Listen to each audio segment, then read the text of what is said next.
जब मैं छोटी थी तब दुनिया मुझे बहुत सीधी और मासूम लगती थी। अपने घर में अपने माँ बाप के बीच में मैं खुद को सबसे ज़्यादा महफूज महसूस करती थी। लेकिन मुझे मालूम नहीं था कि कभी कभी ख़तरा बाहर से नहीं बल्कि हमारे सबसे करीबी लोगों से भी हो सकता है। पापा के बचपन के दोस्त थे विजय अंकल। जब वो हमारे घर आए तो पापा ने बड़ी खुशी से उन्हें अपने साथ रखा।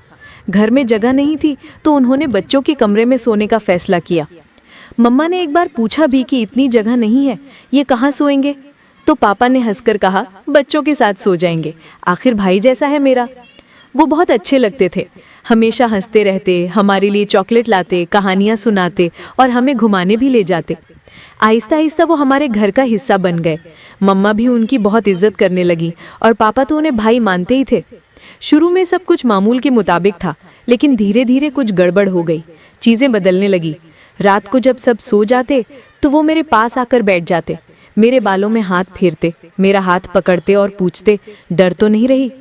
मुझे कुछ समझ नहीं आता था कि ये सब क्यों हो रहा है, लेकिन वो कहते, ये हमारी खास दोस्ती है, किसी को मत बताना। हाँ, मैं मासूम थी, मुझे पता ही नहीं था कि ये सब गलत है या सही, लेकिन दिल में कुछ अजीब सा लगता था। इनका छूना अजीब सा महसूस होने लगा। पहले उनका हंसकर गले लगाना अच्छा लगता था, अब वो भी बुरा लगने लगा। लेकिन मैं चुप रही। फिर उनकी हरकतें अब बढ़ने लगी। अब वो सिर्फ मेरे बालों में हाथ नहीं फेरते थे, बल्कि मेरा चेहरा भी सहलाते, मेरी पीठ पर हाथ फेरते। कभी कभी मुझे अपने पास सुलाने की जिद करते। मैं कहती, मैं मम्मा के साथ सोना चाहती हूँ, तो वो हंसकर कहते, अरे डर मत, मैं हूं ना तेरे लिए चॉकलेट लाया हूँ। और मैं चुप रह जाती, शायद इसलिए कि मैं डरती थी। फिर एक रात जब सब सो चुके थे, मैं किसी हलचल से जाग गई। मैंने देखा कि विजय अंकल मेरे बहुत करीब थे। इनका हाथ मेरे गाल पर था। उन्होंने कहा, सो जा बेटा, और उनका हाथ धीरे धीरे मेरी कमर तक आ गया। मैं सहम गई। इस रात मैं कांपती रही, मैं खुद को समेटती रही, लेकिन कुछ कह ना सकी। अब उनकी मौजूदगी से डर लगने लगा था। पहले जो बातें अच्छी लगती थी, अब वही खौफ देने लगी थी। अब मैं चुप रहने लगी, अलग रहने लगी, लेकिन वो अपनी हरकतें बढ़ाते जा रहे थे। इन पर तो आंख बंद करके भरोसा किया जा सकता है। मैंने सोचा कि शायद ये सब मेरा वहम है, लेकिन फिर एक दिन मेरी सहेली ने मुझसे पूछा, तू इतने दिनों से उदास क्यों लग रही है?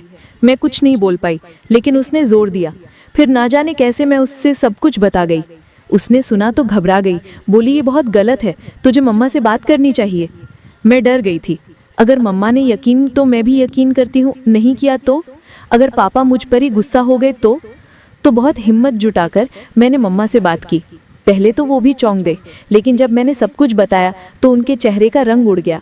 जब उन्होंने पापा को बताया तो पहले वो यकीन ही नहीं कर पाए, लेकिन जब उन्होंने मेरी आंखों में डर देखा तो जाकर उन्हें समझ आया कि वो जिसे भाई मानते थे वो असल में कैसा इंसान था। विजय अंकल को घर से निकाल दिया गया, लेकिन मेरे अंदर जो डर बैठ गया था वो कभी नहीं निकला। कई रातें मैं जागती रही, सोचती रही कि अगर मैंने पहले किसी से बात की होती तो शायद ये सब नहीं होता।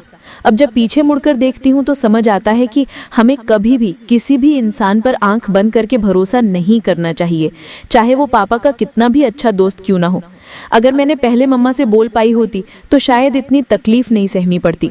अब मैं चाहती हूँ कि हर लड़की को ये समझ आए कि अगर कोई इंसान उसके साथ अजीब वैसा बर्ताव करे या डराए या चुप रहने को कहे तो सबसे पहले अपने घर में किसी बड़े को बताना चाहिए।